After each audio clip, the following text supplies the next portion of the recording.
حضرت اماں عائشہ صدیقہ رضی اللہ تعالی عنہ کا مشورہ۔ حضرت نافع رضی اللہ تعالی عنہ فرماتے ہیں کہ میں اپنی تجارت جو ہے مصر اور شام کی طرف کیا کرتا تھا، تو ایک دن میرا ارادہ ہوا کہ میں اپنا مال تجارت جو ہے یہ تجارت میں عراق کی طرف کروں۔ تو اس بات کے لیے میں اماں عائشہ صدیقہ رضی اللہ تعالی عنہ کی خدمت میں حاضر ہوا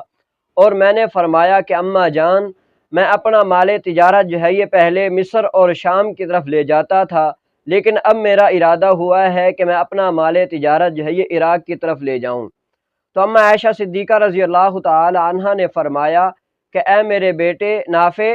تم ایسا نہ کرو، کیونکہ میں نے خود نبی کریم صلی اللہ علیہ وسلم سے سنا ہے جب اللہ تبارک و تعالی تمہارے رزق کا کوئی سبب بنا دیں تم اس کو کبھی بھی نہ چھوڑو، ہاں جب وہ خود نہ بدلے۔